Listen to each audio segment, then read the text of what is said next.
Bhagavad Gita 15th chapter Purushottama యోగంలో 16th శ్లోక. ద్వావిమో పురుషౌ లోకే క్షరశ్చాక్షర ఏవ చ క్షరः సర్వాణి భూతాని కూటస్థోక్షర ఉచ్యతే. ధ్వా విమౌ అంటే ధ్వా అంటే రెండు, విమౌ అంటే ఇక్కడ ఈ జగత్తంతా కూడా ఎలా ఉన్నాడు ఆ పరమాత్మ. ఇంతకు ముందు శ్లోకాల్లో చెప్పింది సమస్త భూతములు అంటే సమస్త ప్రాణుల యొక్క హృదయంలో ఉన్నది నేనే. అంటే నీకు దీనికో దానికి పెద్ద భేదం ఏం లేదు. పైకి కనిపించే నామాలు రూపాలు, నువ్వు చేసే పని అది చేసే పని వేరుగా కనిపిస్తుంది, కానీ అసలైన మూలం ఏదైతే ఉందో అది ఒక్కటే, అది నేనే. ఆ హృదయంలో అన్ని ప్రాణుల హృదయంలో ఉన్నది నేను అని చెప్పాడు. అయితే ఇక్కడ మళ్ళీ చెప్పేది తన స్వరూపంలో ఎలా ఉన్నాడు అన్నది.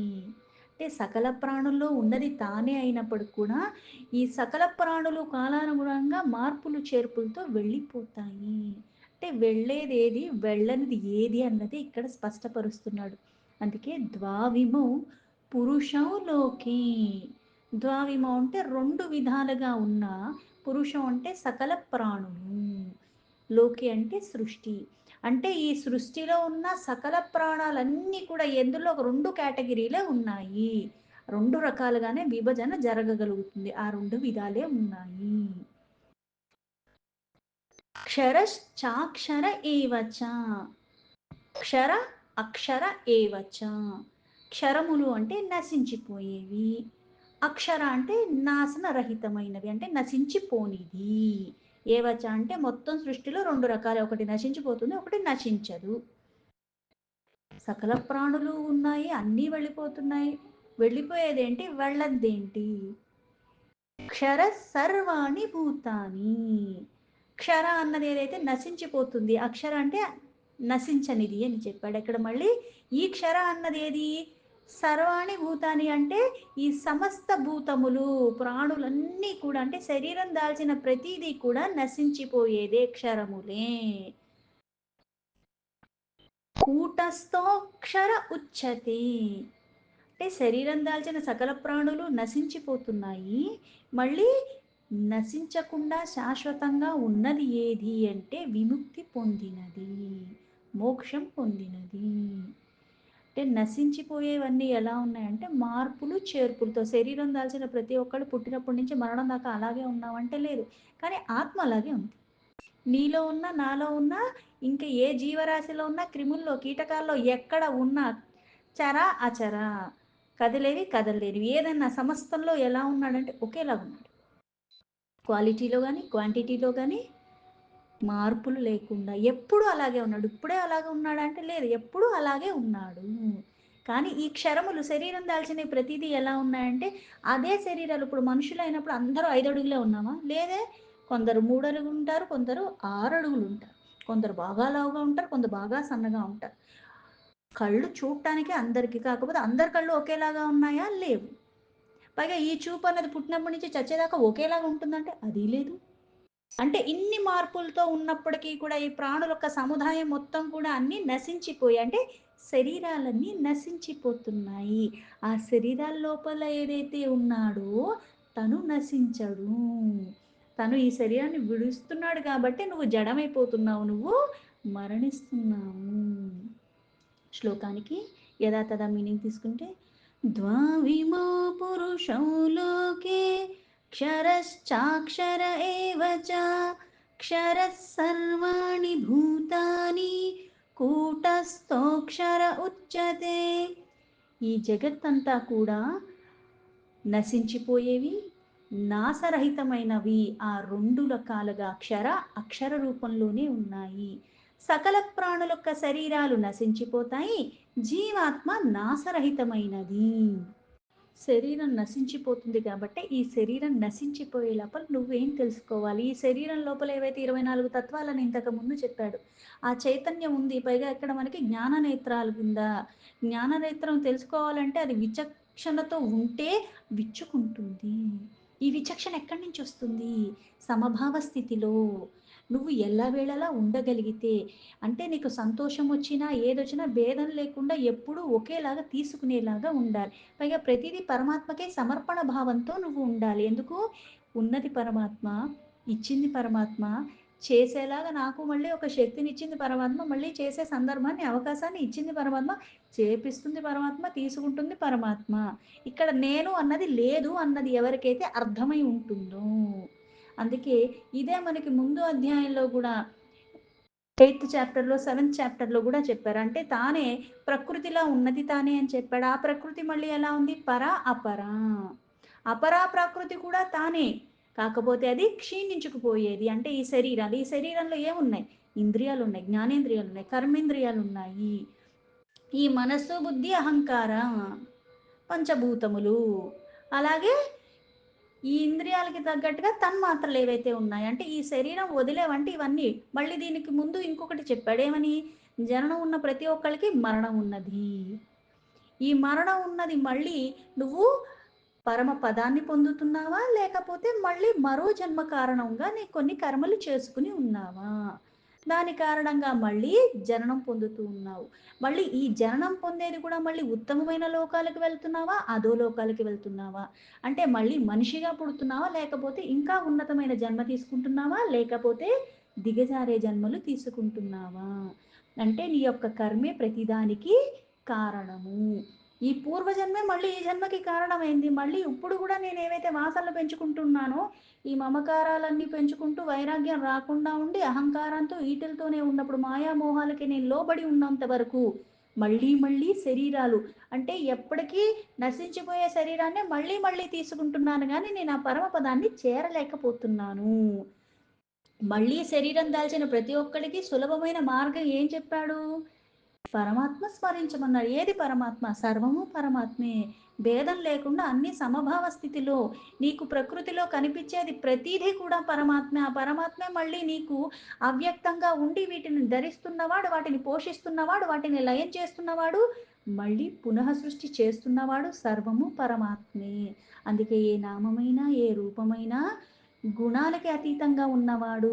ఆ లీలా రూపంలో ఒక రూపాన్ని తీసుకున్నవాడు తప్పితే దానికి పరిమితి కాదు పరమాత్మ అన్న యథార్థాన్ని అర్థం చేసుకోవాలి. అందుకే ఏ ప్రదేశంలో ఉన్న ఏ కాలమైనా, ఏ సమయమైనా సరే భావన, భక్తి, శ్రద్ధ పూర్ణంగా ఉండి పరమాత్మ యందే రమిస్తూ ఉండగలిగితేనే ఈ మరణకాలంలో ఈ శరీరం ఏదైతే నశించిపోయేదాన్ని వదిలేస్తున్నావో, మళ్ళీ ఇంకో శరీరం నువ్వు తీసుకోకుండా ఆ కర్మే నీకు పరమపదానికి చేరుస్తూ ఉంటుంది. అందుకే సృష్టిలో ఉన్న ప్రతీదీ నశించిపోయేది ఎలా అయితే మనమే కాదు చెట్లున్నాయి. అది మహావృక్షంగా వచ్చిందా? లేదే. ఒక చిన్న బీజం. బీజంలోంచి కాలానుగుణంగా మళ్ళీ మొలకొచ్చింది. ప్రతి ఒక్క బీజంలోంచి మహావృక్షం వస్తుందా? లేదే. మొలకతోనే కొన్ని పోతున్నాయి. కొన్ని కొంచెం వృక్షాలుగా అయిపోతున్నాయి. కొన్ని మహావృక్షాలయ్యి మళ్ళీ బోలెడు బీజాలవి ఇస్తున్నాయి. మళ్ళీ కాలానుగుణంగా అది ఎండిపోతుంది. అది మళ్ళీ ఇంకెప్పటికి కనిపించకుండా అది మళ్ళీ పోతుంది. అంటే అవ్యక్తం నుంచి వ్యక్తమయ్యేలాగా చేస్తుంది పరమాత్మ. మళ్ళీ ఈ మధ్యలో వ్యవధిలో నువ్వు ఉండటానికి మూలంగా అన్నీ కల్పిస్తుంది పరమాత్మ. అలాగే కాలానుగుణంగా తొలగిస్తుంది కూడా పరమాత్మ. అందుకే అపరా, పర, వ్యక్త, అవ్యక్త ఇవన్నీ పరమాత్మయే. కాకపోతే నశించిపోయేదేంటో, నశించనిది ఏంటో అన్నది అవగాహనతో ఉండాలి.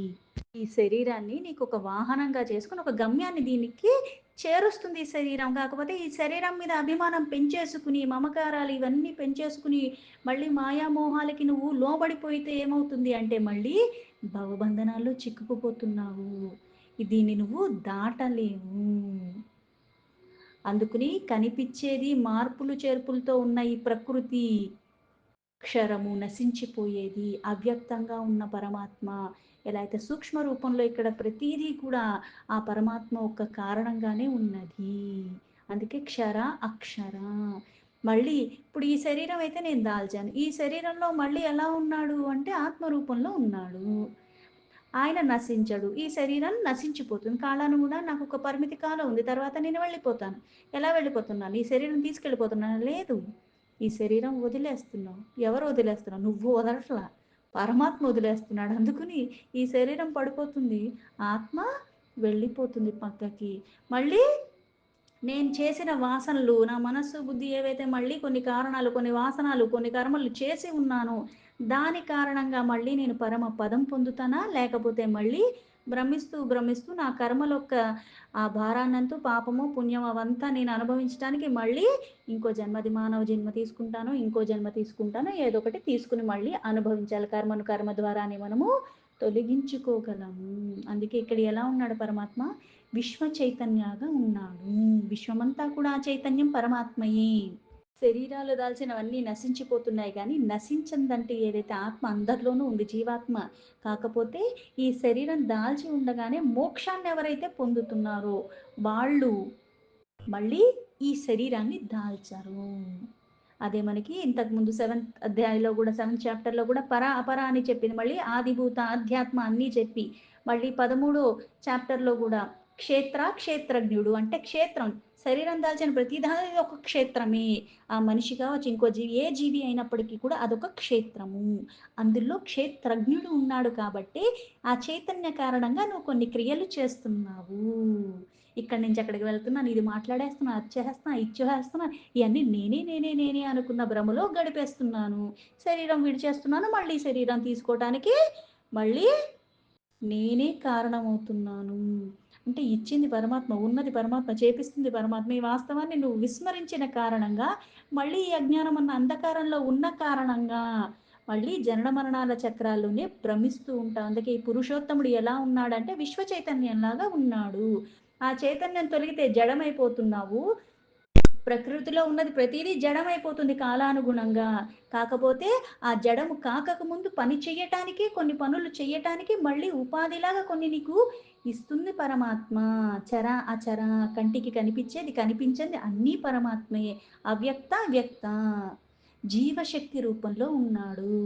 ఆ జీవశక్తి ఎప్పుడైతే ఈ శరీరాన్ని విడిచిపెట్టేస్తుందో ఇది జడమైపోతుంది. అందుకే ఇక్షర, అక్షర దాని భేదాన్ని అర్థం చేసుకోవాలి. భేదాన్ని అర్థం చేసుకోవటమే కాకుండా, నేను నశించే లోపల నేనేం చేయాలంటే, ఈ శరీరం నాకు కొంతకాలానికి ఇవ్వబడింది. తర్వాత ఈ శరీరం వెళ్ళిపోతుంది. దీని లోపల నేను ఏం చేస్తే, మళ్ళీ ఇంకో శరీరాన్ని దాల్చకుండా పరమాత్మ యందే రమిస్తూ, పరమాత్మ యందే నేను ఆ ఎరకలో, స్మరణలో ఎల్లవేళగా వికార రహితంగా, వైరాగ్యం పూర్ణంగా, సచ్చితానంద స్వరూపమైన పరమాత్మ యందే నేను నా ధ్యాసంతా పెట్టి ఉండగలను. లలిత సహస్రనామంలో కూడా శ్లోకాల రూపంలో కూడా ఎక్కడ చెప్పినా పరమాత్మ తత్వమే.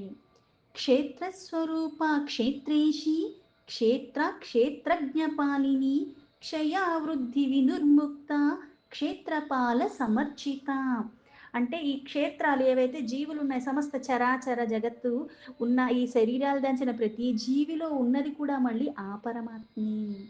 అలాగే ఆ పరమాత్మ ఏవైతే స్థూల శరీరాలు ఉన్నాయో, మళ్ళీ ఈ స్థూల శరీరాలతోనే మళ్ళీ పూజింపబడేది మళ్ళీ కూడా ఆ పరమాత్మే.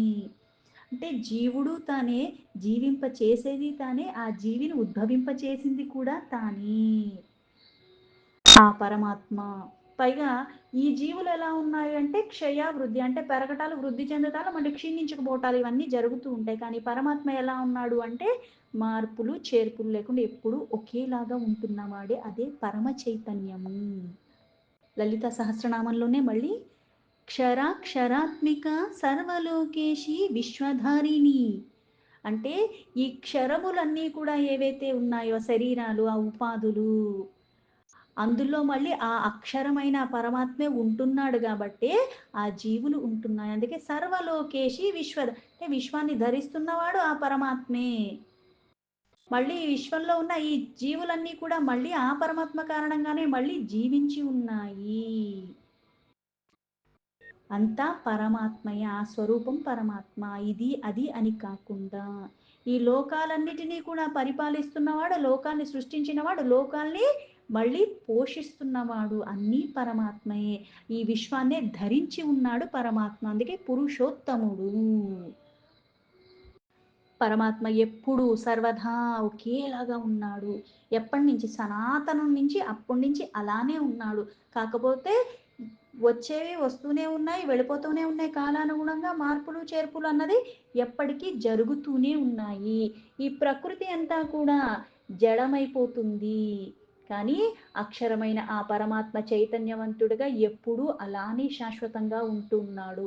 ఈ లోకంలో ఉన్నవన్నీ కూడా ఎలా ఉన్నాయి? క్షర, అక్షర. నశించిపోయేవి, నశించనిది. అయితే ఈ చరాచర కోటి భూత ఏదైతే సముదాయం అంతా ఉన్నాయో కూడా అవ్యక్తం నుంచి వ్యక్తమయ్యాయి. కంటికి ఇప్పుడు కనపడుతున్నాయి. వ్యక్తమయ్యాయి కాబట్టి. దానికి ముందు అవ్యక్తంగా అందులోనే ఉన్నాయి. ఆ అక్షర మళ్ళీ ఈ జీవులన్నిటిని కూడా ధరిస్తున్నవాడు, పోషిస్తున్నవాడు, మళ్ళీ వాటికి చైతన్యాన్ని ఇస్తున్నవాడు, మళ్ళీ అక్షర రూపమైన ఆ పరమాత్మయే. అంతర్లీనంగా కంటికి కనబడడు. అవ్యక్తంగానే ఉన్నాడు.